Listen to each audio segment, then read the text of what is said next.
Chapter 67. Cutting In. It was a Saturday night, and such a Sabbath as followed. Ex officio professors of Sabbath breaking are all whalemen. The ivory Pequod was turned into what seemed a shamble, every sailor a butcher. You would have thought we were offering up 10,000 red oxen to the sea gods.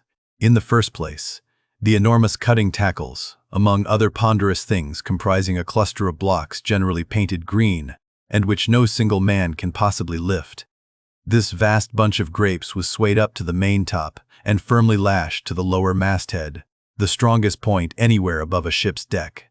The end of the hawser-like rope winding through these intricacies was then conducted to the windlass, and the huge lower block of the tackles was swung over the whale. To this block, the great blubber hook, weighing some 100 pounds, was attached. And now suspended in stages over the side, Starbuck and Stubb, the mates, armed with their long spades, began cutting a hole in the body for the insertion of the hook just above the nearest of the two side fins.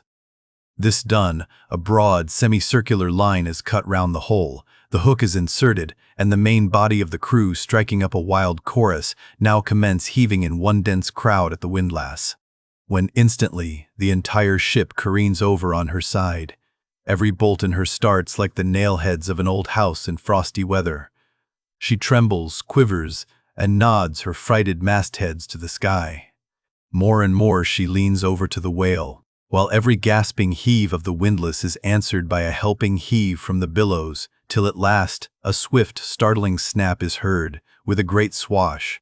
The ship rolls upwards and backwards from the whale, and the triumphant tackle rises into sight, dragging after it the disengaged semicircular end of the first strip of blubber.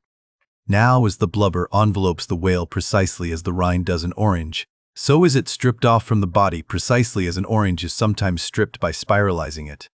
For the strain constantly kept up by the windlass continually keeps the whale rolling over and over in the water, and as the blubber in one strip uniformly peels off along the line called the scarf, simultaneously cut by the spades of Starbuck and Stubb, the mates, and just as fast as it is thus peeled off, and indeed by that very act itself, it is all the time being hoisted higher and higher aloft till its upper end grazes the main top.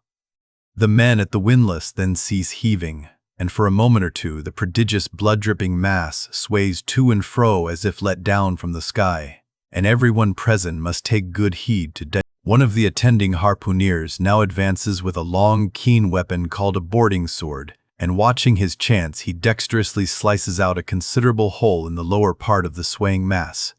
Into this hole, the end of the second alternating great tackle is then hooked so as to retain a hold upon the blubber, in order to prepare for what follows, whereupon this accomplished swordsman, warning all hands to stand off, once more makes a scientific dash at the mass, and with a few sidelong, desperate, lunging slicings, severs it completely in twain, so that while the short lower part is still fast, the long upper strip, called a blanket piece, swings clear and is all ready for lowering.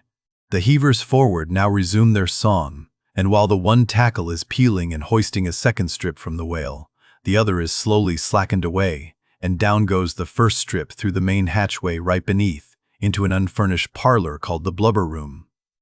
Into this twilight apartment sundry nimble hands keep coiling away the long blanket piece as if it were a great live mass of plaited serpents.